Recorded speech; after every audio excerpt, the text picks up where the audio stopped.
Ever since The Boys first premiered, there's been a question of what would happen if the Seven went up against Earth's mightiest heroes. Who would win in this epic mashup?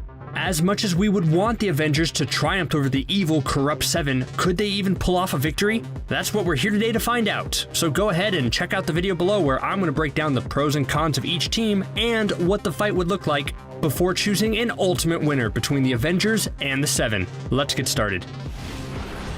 Alright, most importantly, we need to set up some ground rules for this epic brawl. Mainly it's deciding which Avengers team is actually going to take on the Seven. If you say all the Avengers in Endgame, then that's incredibly unfair because that includes heroes like Howard the Duck, who is the strongest being in the universe, hands down. But if you say the original 6 Avengers from the first movie, then sadly I'm afraid the Seven would easily defeat our heroes and vaporize them into goo quicker than it takes a train to run a mile. That's why I have the perfect compromise to make it pretty fair. This fight will be the Seven versus the Age of Ultron Avengers, which means the OG 6, Iron Man, Captain America, Thor, Hulk, Hawkeye, and Black Widow, plus Vision, Quicksilver, and Scarlet Witch. On the other side of things, you have the Seven, which includes the all-powerful Homelander, Queen Maeve, A-Train, Black Noir, Starlight, the Deep, and a 7th member. In the first season of The Boys, Translucent was the 7th superhero. But just to make it a little more fun, and because Translucent was blown into gross little bits thanks to a very well-placed bomb, I'll swap him out with Stormfront. Stormfront is the newest member of the Seven in The Boys Season 2, but she's already making a huge impact. She's the perfect soup to round out the Seven's team against the Avengers. Okay, now that we got both sides figured out, let's begin. So now we have the big fight. 2 Titan superhero teams going at it until only one is victorious. Who's going to come out on top? Well, let's break this down. If these heroes met on the battlefield, it wouldn't be long until they split up into a bunch of mano-a-mano fights. That's just the way fights work in large groups. But even though they're fighting separate fights, it doesn't mean the Avengers aren't still a team, which is really the biggest weakness out of the Seven. Even when they're off on their own in fights, the Avengers stay in constant communication with each other and aren't afraid to call out for help. This is different than the Seven. Although they're supposed to be the best superhero team in the world, we've never really seen them fight together. They're all incredibly powerful on their own, but can you really see someone like Homelander or Black Noir calling out for help from their teammates? Well, definitely not Black Noir. No, they stay in their own lanes, and that's ultimately going to give the Avengers a major advantage. And that's great, because the Avengers are certainly going to need all the help they can get. Just because the Seven are unorganized and don't really think about teamwork, it doesn't make them any less dangerous. They're so incredibly powerful on their own, and any one of them could give the Avengers a good fight. So, in the opening seconds of the fight, what happens? Well, this is where Quicksilver could finally be useful. This hero was really underused in his movie before he caught the wrong end of some bullets that were meant for Hawkeye. But this fight is where he's really gonna shine. Because, let's be honest, almost nothing can stop super speed when used correctly. It's a power you just can't prepare for or defend against. The most frustrating thing about any fight with a speedster is when they're up against slow opponents and don't end the fight in seconds. So right off the bat, Quicksilver is gonna make his move and try to attack Homelander. Yeah, I know, it's a crazy offensive strategy, but the Avengers would know that Homelander is their biggest threat and need to try something right off the bat in order to slow him down. So Quicksilver would go to attack the psychotic Superman stand-in, but alas, of course it won't be successful, because the Seven also have a speedster on their side. It's A-Train. He'll intercept Quicksilver's attack and then boom, speedster battle. Really, the only thing that can stop a speedster is another speedster, so it's pretty lucky the Avengers have Quicksilver on their side. Wow. That's the first time anyone said that ever. Because if they didn't have Quicksilver, then A-Train could mow through mostly all the Avengers just like poor Huey's girlfriend. So with those two keeping each other occupied, what does the rest of the fight look like? Thor, the god of thunder, would trade electricity attacks with Stormfront in an epic battle across the skies. Hulk would have to go up against the formidable Queen Maeve. Captain America would have his hand-to-hand combat skills put to the test as he takes on Black Noir. Black Widow and Hawkeye would team up to take on Starlight, and just for fun, let's say this fight takes place next to like an ocean or something, so immediately a giant octopus arm reaches out and drags Iron Man underwater as he fights the Deep. That only leaves one major Seven member left, and that's of course Homelander.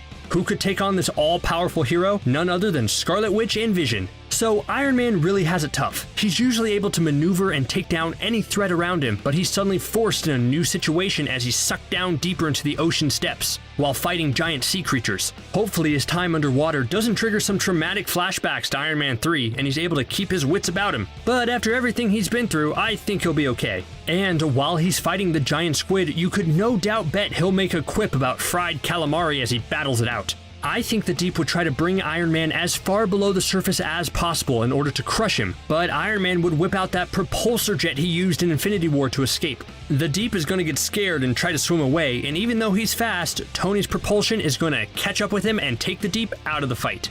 Meanwhile, up in the skies, a huge storm is brewing as two electrical powerhouses battle it out.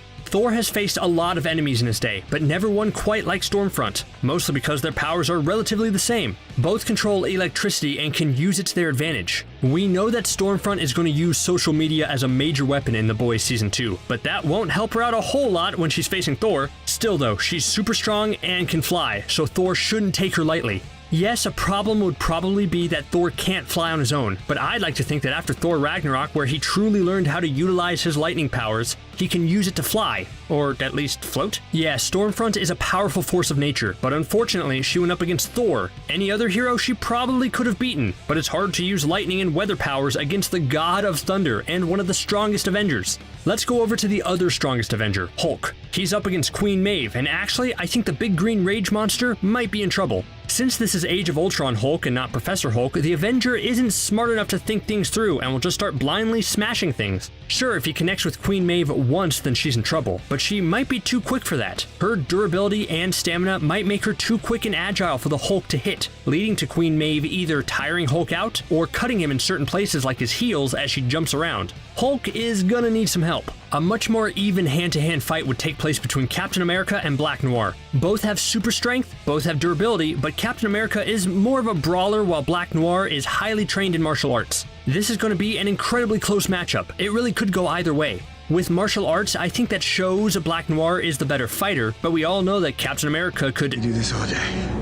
So no matter how many times he's knocked down, he'll keep getting back up until he finds a way to beat and overpower Black Noir. Let's go over to the non-superpowered folks to see how they're doing as we see Black Widow and Hawkeye team up against Starlight. This would be a good fight. Although Starlight has a great skill set, she'll be caught off balance by the close and long-range tag team skills of both Hawkeye and Black Widow. Hawkeye would keep a good distance away, shooting arrows that keep Starlight disoriented while Black Widow pummels her up close. But this matchup won't end as you expect, because it turns out Hawkeye and Black Widow do have a superpower. It's convincing morally compromised heroes to become good again. Hawkeye was the one who flipped Black Widow from assassin to shield agent, and Black Widow helped Hawkeye rejoin the team after he became Ronin. So they know a thing or two about persuasion.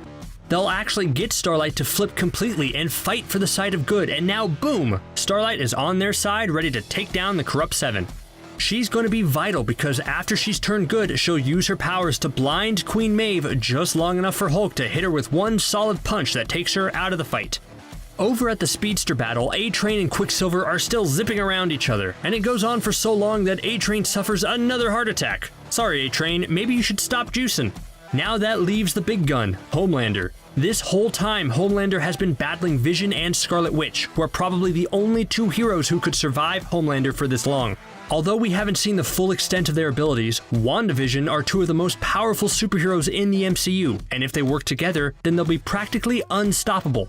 Vision's mind beams and Wanda's awesome energy manipulation would be enough to counter Homelander's deadly laser beams. And Vision's density manipulation ability should be enough to survive or dodge Homelander's extreme strength. They may not be able to outright defeat Homelander, but they can at least stall him long enough for the final phase of the battle. Because at this point, all the other heroes have beaten their respective counterparts and can turn their attention all on Homelander. And this is Homelander's true weakness. He's completely alone. He didn't think about his team, and now he has to face the entire Avengers plus Starlight by himself. Everyone chips in with their final attacks. Starlight blinds him temporarily while Hawkeye and Black Widow shoot ranged attacks that disorient Homelander for a second. Quicksilver keeps him off balance. Captain America throws his shield directly into his eyes, which causes his laser beams to bounce back and blind Homelander permanently. Scarlet Witch uses her powers to keep him trapped in place while trying to crush him, and that allows the heavy hitters like Thor, Hulk, Vision, and Iron Man to absolutely blast or pummel him until he's finally beaten. And with that, Avengers win! Again, the Seven may have been powerful foes, but they've never truly faced a united team of good superheroes like the Avengers before. And their lack of experience, combined with their general dislike of one another, will prove to be their ultimate downfall. If they approached this battle by creating a battle plan around Homelander's strength, then this might have been a different story. But for now, I can confidently say that the good guys won. Who do you think would win in a fight between the two teams? If you had to mash them up, which heroes would you pit against each other for ultimate victory?